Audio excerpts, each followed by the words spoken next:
being slammed into, and then he spilled the drink on himself, and he got mad, and then yelled at the driver, "You fucking asshole! Made me spill my drink!" And he was going, "Oh my neck! Oh my neck! Oh my back, neck! Yeah, my back. Call my lawyer! Oh my back, dickhead! I'm hurt! Why are you guys here so early for the show? Exodus. Oh yeah? I don't really know what to do. Right on. Yes! Woo! Yeah! We're gonna go interview some people for the band, man. You know, I mean, maybe I'm biased, but I think we have the best fans in the world, you know.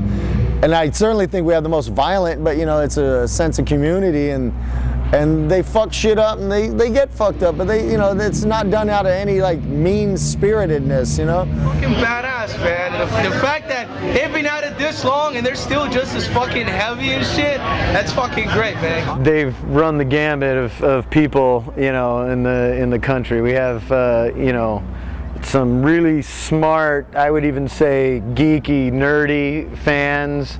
They're old school thrash legends.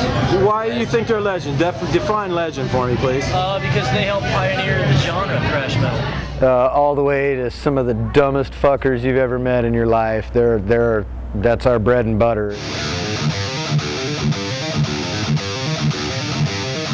Dude, you took a guitar lesson from him, didn't you?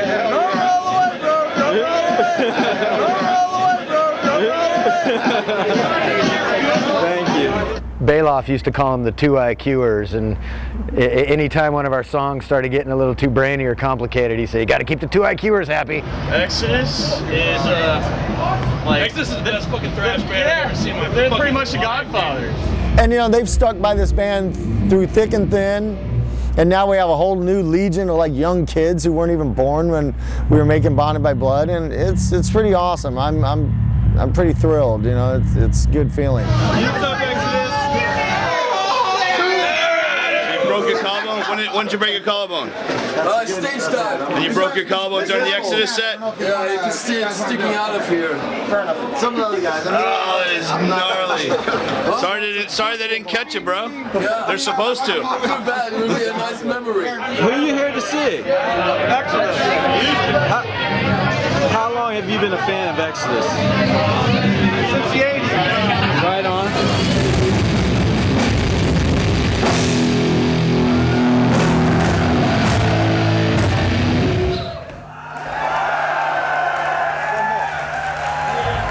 Who the fuck are you?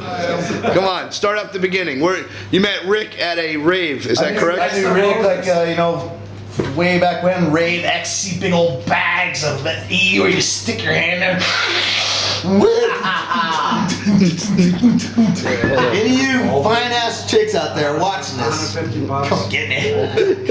The guys that work this. Hold on, let me focus in on that. Go ahead. Yeah, man. Like Gene Simmons. Just give me one really good Bailoff story. We were in Argentina, we were like sipping wine because we were stuck there. So we're sitting in this little cafe. And Paul goes to do this radio interview. So I phoned him up and I used the voice from Three Amigos, F.A. He's having trouble learning like any new songs other than the Bonded by Blood shit. So I was like, "Hello, this is F.A. Excuse me, my English not so good." I see Exodus 1 year ago, and I see Exodus again this year. Same songs. You have a virtual plethora of musical selections of which to choose from. Why is this I only hear same Exodus songs? And he put it all on Gary. Like, no, I really like to do those songs, F.A. You're the heaviest guy in the world. And Gary's got kids, you know, and we don't have time to learn the songs or whatever. Anyway, he threw Gary under the bus.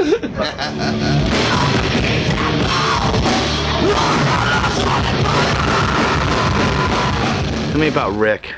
I heard about the time he fell through the stage.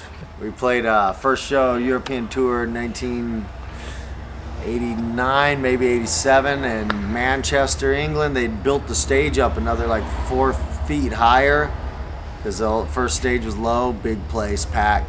They used particle board for the new stage surface, including a really weak spot in the middle of the stage where we marked an X, and our stage manager wrote, "Land here and win, Rick." But Rick jumps off the top of the side fills, hits this particle board, goes right through, just disappears. Like like he jumped into a lake. Guitar just what? It's crazy. All you see is his shoulders and the guitar straight up. They have to pull him out. They put a road case lid over it. Zetro jumps off the drum riser, but he lands on the weak spot because he only jumped like off a 2-foot riser. Rick was like 5 feet in the air. And he lands right on the X where it said land here and win, Rick, and he goes right through. Road case lids all over this stage by the end of the show. Fucking the review was great though. Said despite various disappearing acts of God, show was awesome.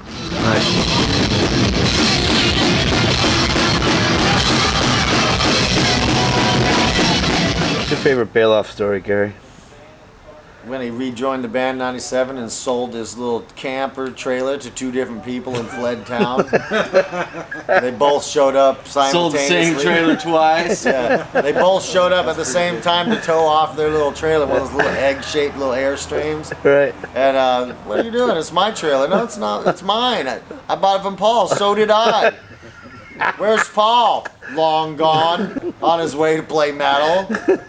Sing Bonded by Blood again with the boys. What about when he'd show up like at a gig and he'd send messages? Paul is here. Paul is here. We'll sing Brain Dead. It was like an old telegraph, you know? Yeah. Because it's like, Over and out. Paul is here. Stop. We'll sing Brain Dead. Stop.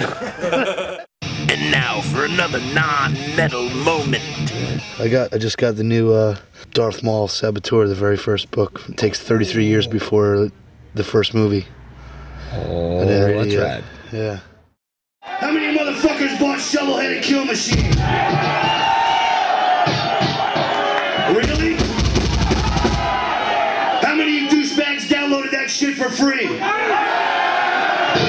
I knew it, you fucking cocksuckers. You don't buy the album, that's fine. Download it for free, buy the fucking merch, get a fucking ticket, support your fucking band. If you don't, sorry, we're gonna retire. Okay. Don't need your shit. Right on. You know, and if you make an album and people just take it, you know, it sucks for us. Sucks for anybody who paid to make that album because we don't get to make them for free, you know. But I mean, every band, your budgets shrink because sales shrink. You get less money. You know, I mean, you're more and more dependent on tour and merchandise because that's, you know, the one thing. They can't download tickets to your gig, and, you know, but you can absolutely fucking hit a button and steal the record itself, you know. If people were going out and stealing 10 cars per one car that was, you know, rolling off the lot, they would fucking do something about it. But it's us, you know, dope smoking fucking or whatever people, and they don't give a fuck. Judges don't give a fuck. Politicians don't give a fuck. If people were out there stealing, you know, 9 out of 10 votes, you think the fucking, you know, president wouldn't fucking do something about it? People view musicians as like not needy. You know, if, like some people out there are so naive they think that anybody's made an album's rich. I went to one high school reunion in my life, right? And I showed up and people I hadn't seen since high school, you know, like, you know, they knew I was in the band, and this was at a time when the band was at its largest. But at its largest, you know, they like, what kind of, man, I bet you got like, what you got, how many cars you got? You got a Ferrari, you know, Lamborghini, you know, like those other days. I said, see that Nissan Sentra with no air conditioning, no radio out there? That's mine, all right? All right, cool, because we got something special that you've never, ever seen before at a fucking Exodus show. Her name is Katie Jacoby. She is a fucking violinist that is going to come jam with us. And she is going to blow your motherfucking minds, I promise you.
Katie fucking Jacoby, motherfuckers!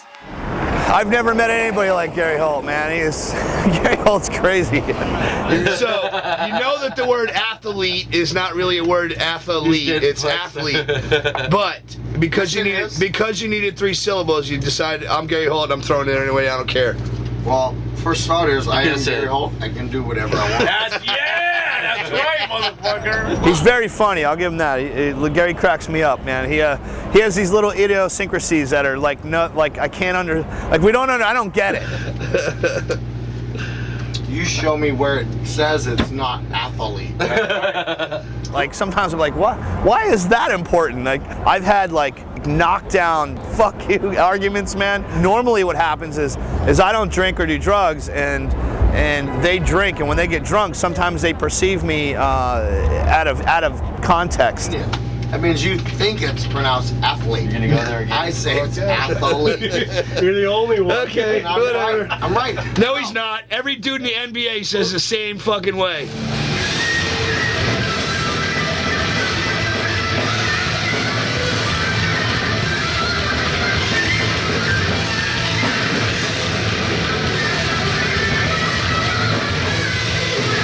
He's a really, really gifted guitar player, man. I mean, you know, one of the greatest.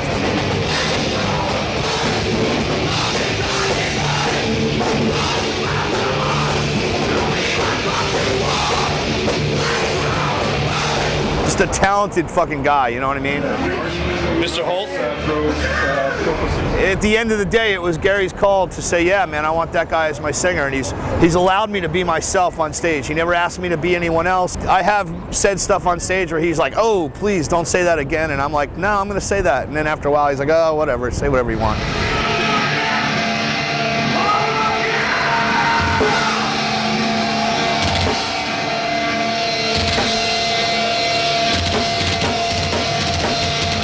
Tell me about Gary Holt. Give me some Gary Holt stories. One good Gary Holt story. No? Why does nobody want to talk about Gary? Ross, can I have one good Gary story? Come on, I'll put black lines across your eyes, and I'll fill in your tooth.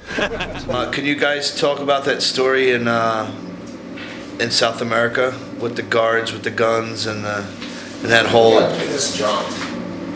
You can't get me to tell a story. Well, the problem is when you're drunk and And I'm wasted right now, okay? Really? No. Not you. Stop it. Stop, Ryan. I met Gary back in the 80s, probably at Moore first, but then we had reconvened or continued our relationship on a place called the Ritz, where we had a wonderful evening, meeting lovely ladies and taking barbiturates. And Mr. Holt, as he tells the story, Bobby saved his life. As he was going down a flight of stairs, I reached down and grabbed him by the belt. He was done. You're looking at the #1 reason that Exodus survives in 2009.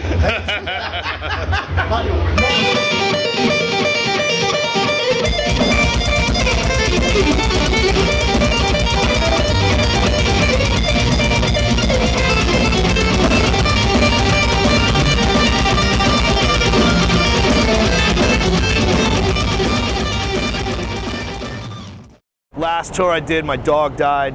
It was, I was in Vienna, man, it was brutal. I'm leaving. Let's go.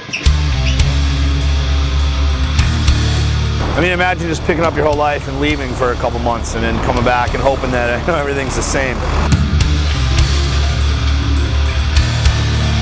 Off to the airport. It definitely is tough being on tour. Most people don't get to travel the world, so I'm not complaining about the hard times off, you know, when I'm gone. And I'm kind of a loner anyway, so being around a bunch of people all the time just totally sucks, you know? I mean, I read 2-3 books a week when I'm on tour. You know? I feel like I'm on drugs. Why? Because I haven't slept for fucking, I don't know, hours. Yeah, mullet, mullet, mullet. Do it! God damn it! You fucking pussy! Close on.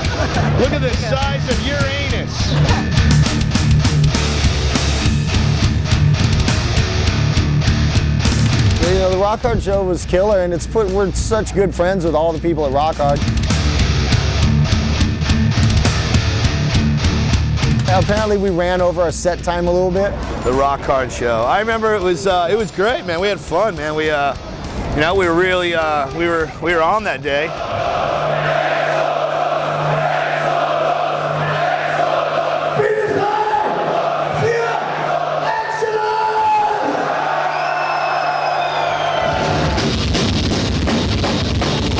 I remember they cut our set. They cut the power off and they pulled down our backdrop while we were playing.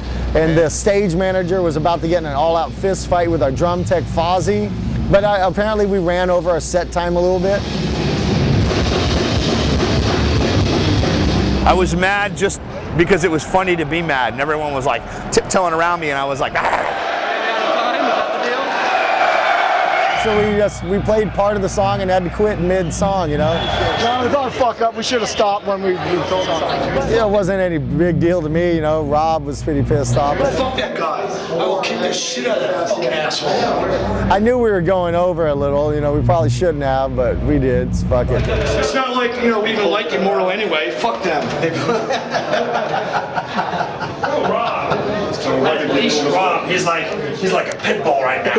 He is. I love seeing him like that. That's when he's at his best. I looked at you and said, no strike, no strike. I looked at Rob, but Rob looked at me and convinced me to do it. Rob, why'd you do that? Fuck that guy.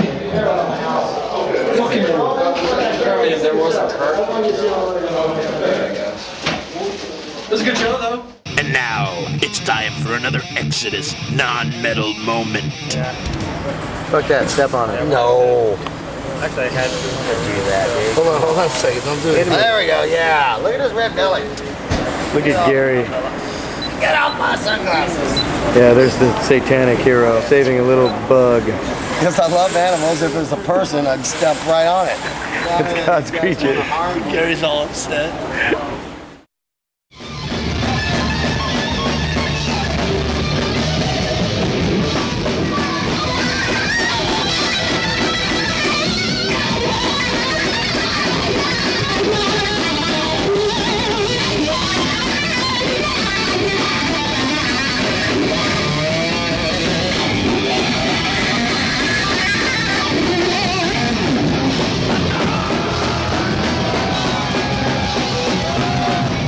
Civic Auditorium.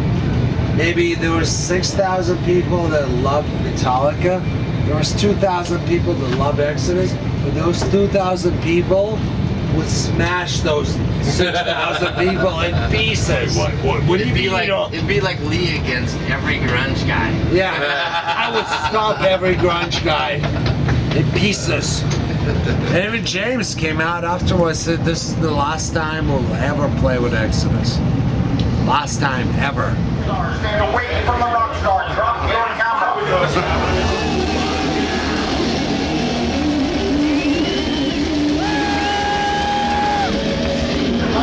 Bobby Blitzermotherkill, signing off. We get to do a show with Agnostic Front, and I'm really stoked, man. It's one of the highlights of my life right now. Look at that badass lefty over there. I'm the unknown.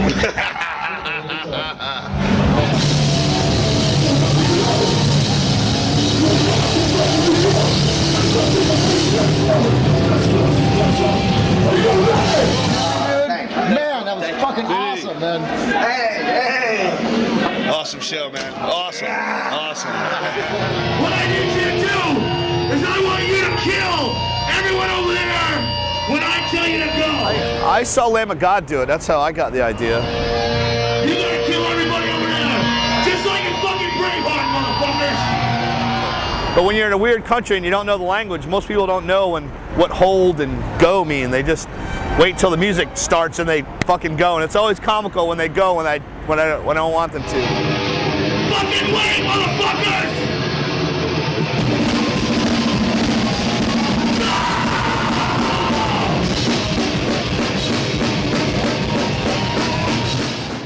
Give us a big smile and explain the tooth story. What happened?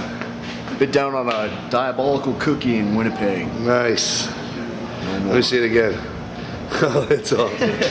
So what happened? What, he was falling off the scale a little bit? You know when you do the fucking blast beats for fucking 8.8 measures, you know, and long fucking measures of blast beats. Right. It's the snare's gone, that's why I go off with the snare. All of a sudden the snare disappears. And I hear the hi-hat and the kicks, they're still going, but the snare's gone. Whose fault was it? That guy. What are you talking No. Listen to Lee. Tell me what happened to your nose. It's harder to jump up on a riser at 40, I think, than it is at 23. So, I mean, I thought it was like a great idea to jump on this drum riser, which was like pretty high. You know, zigged when he should have zagged and kind of got caught up on the carpet on the drum riser, and there's no way I was gonna make it. Next thing you know, wham! You know, flew right, you know, my nose first, right into the cymbals. He's like knocking cymbals and shit into me. I don't want 4 stitches. What happened is I just dove into Tom's drums, and then Who Tom got mad at me. Who are those certain people? You know, blood everywhere, and like the crew guys thought I just got shot because they said there was so much blood.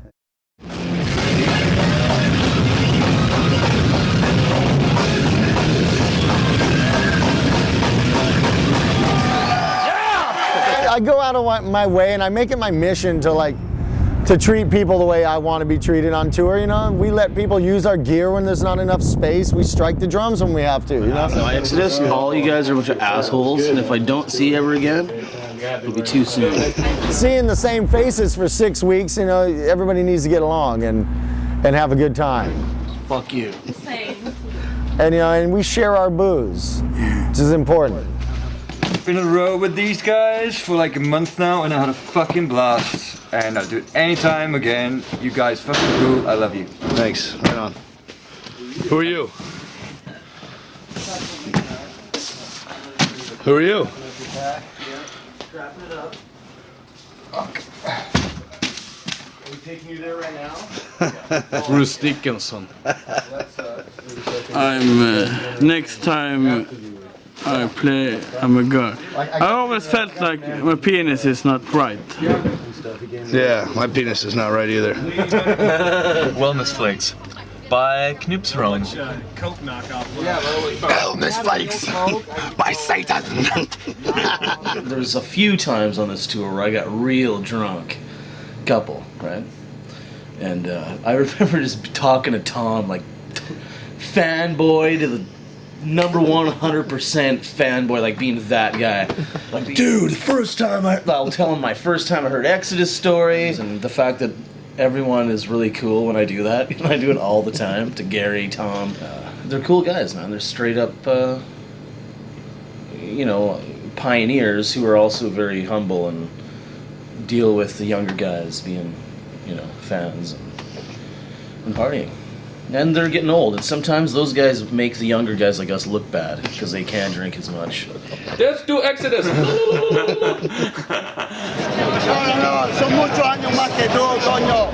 He's got to be some kind of Spanish serial killer or something, man.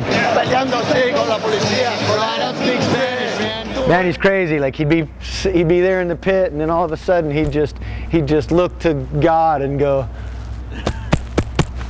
and then just jump back into the pit and start rolling again. The guy is like absolutely the most metal person I may have ever met in my entire life.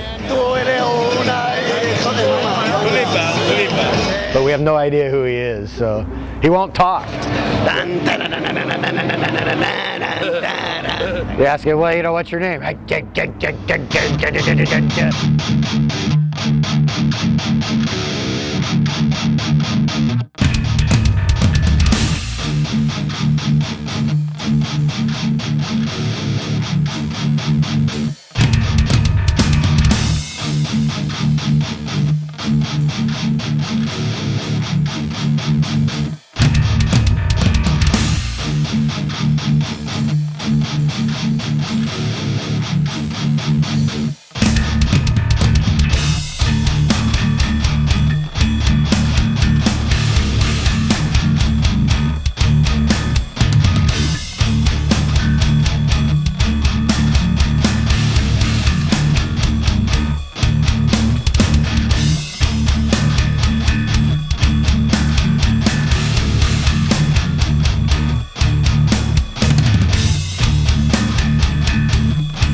So what do you got to say, Fozzie, before we get there? And I've seen churches. look into the camera and please tell me what we're about to go see. I think we see the most Gothic building everywhere fucking on this earth. Do you believe it was built by aliens?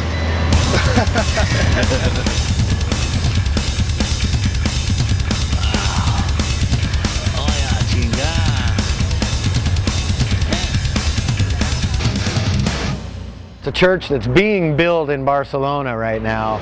Oh, dude, he's gonna throw that baby on the ground. Look at that. He's gonna throw that baby right on the ground. Hail it right on his sword. The guy's going, no, don't. And it won't be done for like another 120 years or something like that. Like it's just this huge endeavor.